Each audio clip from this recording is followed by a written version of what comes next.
So if you're navigating your way into this series of tactics here for Battletech, I'm pushing up to my blog Tactica Reviews starting points. Starting points. For those of you new to Battletech or those of you returning to Battletech, we are looking at the Game of Armored Combat set. We're working our way just through the mechs in this set. We're not getting into combined arms and infantry and tanks. And I've also added in the head-to-head starter set on there. That's why I've got duplicates with the mechs, and we'll look at those. We've looked at the Commando. We've looked at the Locust. Now we're looking at the Griffin, and this is one of my favorite mechs. Well, actually in the set, I love all of them, but in the Battletech universe, this is really one of my favorite mechs, and I try to play this mech as often as possible, as much as possible on here. And I should say at part 0, this is up on my channel with the videos. Part 0 talks about a couple of the assumptions and considerations with this set.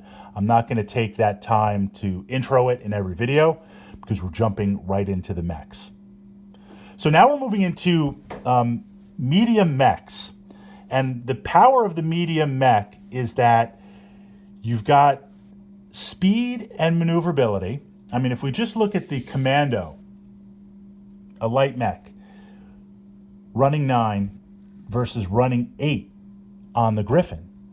So not that much faster on the Commando, not that much slower on the Griffin. Heavier hitting weapons on there. It also has the ability to jump. So the idea is, why would anyone ever want to take a Commando versus the Griffin? Different roles. We've talked about battle value, 540 battle value versus 1272. So a little over 2 Commandos could go toe-to-toe with the Griffin and hold their own on there. So we have to take into account battle value as we're jumping from lights into mediums. The challenge with the Griffin as we move into medium mechs, it's a little bit seductive because you still have good speed to get into position. You've got significantly more armor than the light mechs. So you could take a couple of hits. Not that you ever want to take hits in Battletech, but it's a little bit more forgiving as you move into the medium mechs, as opposed to the assault and heavy mechs, which you could just go toe-to-toe and blast at each other. So this is going to allow the playstyle to be a little bit more aggressive, which means if you can set yourself up for a good shot, a good position on the table, that's more important than moving. With the light mechs, because we're jumping into the medium mechs, with the light mechs, the most important thing is to always be moving. You don't have any armor, so the only way you can protect yourself is constantly moving and forcing your opponent to hit you on 12s.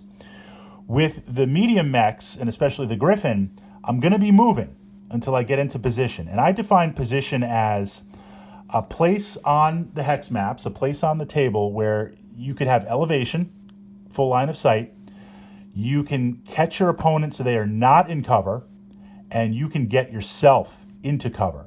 So the idea with this mech is I could run up, get into one of those heavy woods hexes on top of elevation, and stay there.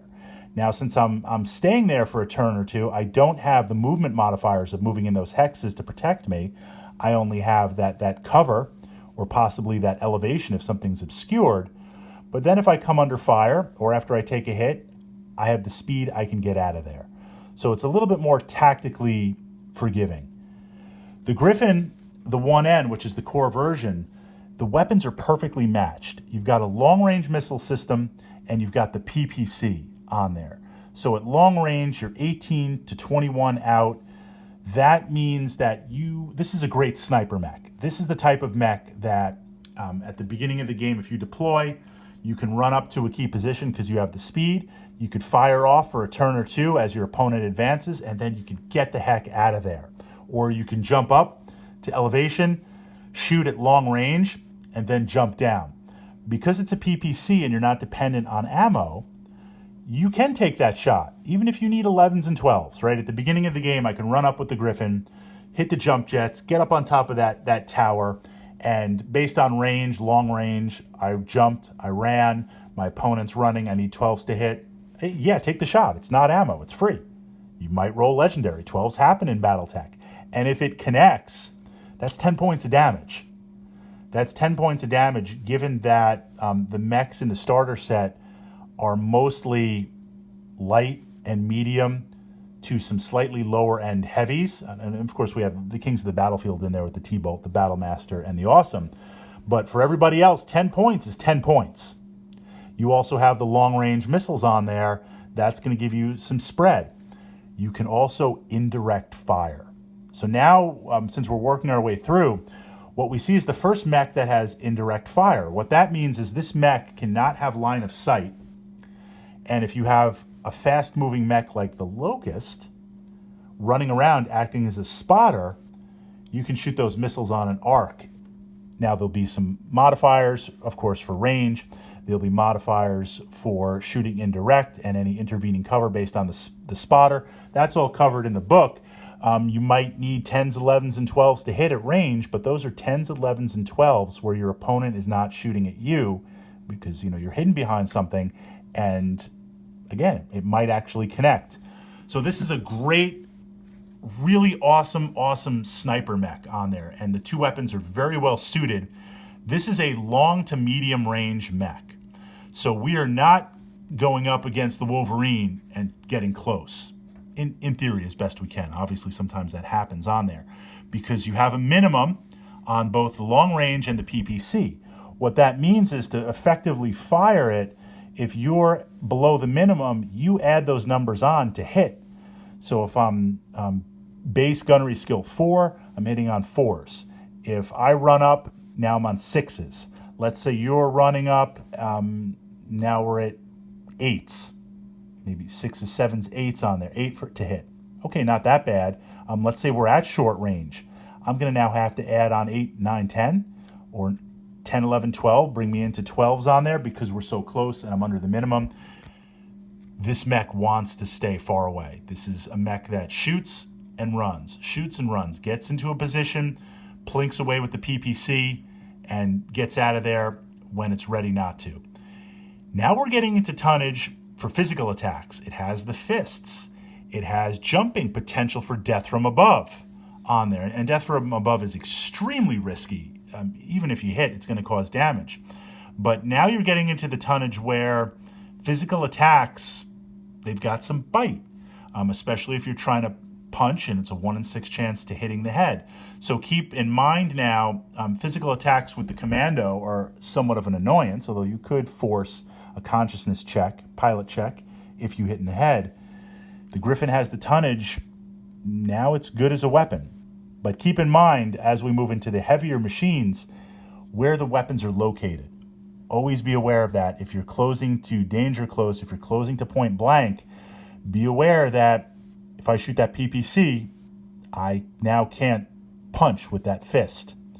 So you might have to kind of see where that's going to go. That's what makes something, and we'll get to it, the Thunderbolt absolutely beast in this set, because although it has machine guns and the laser in the arm, you can forego those for physical attacks. The tonnage on this is just going to wreck, and the weapons in its torso, the lasers and the missiles, means you can shoot that. This thing can run up on the way in, shooting with the laser, run up there, and of course the long-range missiles, run up there, fire the stuff in the center torso and side torsos, and punch and kick.